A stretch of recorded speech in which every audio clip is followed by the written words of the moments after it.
জ্বালানি তেলের ব্যাপক সংকট দেখিয়ে অধিকাংশ ফিলিং স্টেশন বন্ধ রাখা হয়েছে বলে অভিযোগ করছেন অনেকে। এতে চরম ভোগান্তিতে পড়েছেন মোটরসাইকেল, স্থানীয় পরিবহন ও দূরপাল্লার পরিবহনের চালকরা। এদিকে স্থানীয় প্রশাসনের কোনো নজরদারি নেই বলেও অভিযোগ জানান তারা।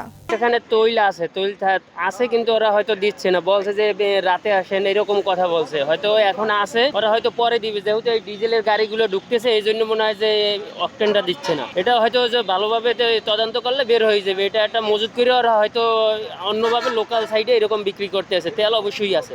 ২৮ মার্চ সকালে ঢাকা-টাঙ্গাইল মহাসড়কের অধিকাংশ পাম্পগুলোতে এমনই চিত্র দেখা গেছে। জানা গেছে, গত কয়েকদিন ধরে কালিয়াকৈর অংশে প্রায় ১৫টি ফিলিং স্টেশনে তেল নেই বলে নানা অজুহাত দিয়েছেন পাম্প কর্তৃপক্ষ।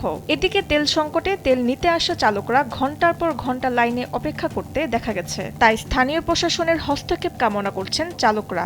এই ২০-২৫টা আপনার হলো পাম্প আমি দাঁড়াইছি, ওখানে ২-১ মিনিট করেই করছি, কিন্তু একটা পাম্পেও আমি তেল পাই নাই। তাহলে যে ডিজেল অ্যাভেলেবেল নিচ্ছে, ডিজেল যদি যে পাম্পে থাকবে সেই পাম্পে অকটেন এবং পেট্রোল অবশ্যই থাকবে। ওনারা বলতেছে নাই, কিন্তু আমাদের ধারণা যে অবশ্যই আছে। ফিলিং স্টেশন কর্তৃপক্ষ বলছেন তাদেরকে চাহিদা অনুযায়ী ডিপো থেকে তেল দিচ্ছে না, ফলে পাম্পগুলো বন্ধ রয়েছে। তেল ব্যবসায় মজুত করার কোনো সম্ভাবনা নেই, শক্তি নেই পেট্রোল পাম্প মালিকের। এটা সরাসরি সরকার নিয়ন্ত্রণ করে। আমাদের ডিপো থেকে যে তেল দিবে সেই তেল আমরা এখান থেকে আনবো। আমাদের প্রত্যেকদিন যে তেল দিচ্ছে এ তেল আমাদের হচ্ছে না। গাজীপুর থেকে প্রতিনিধি কামাল হোসেন বিপ্লবের পাঠানো তথ্যচিত্রে ডেস্ক রিপোর্ট তাসনিম হোসেন লিয়া।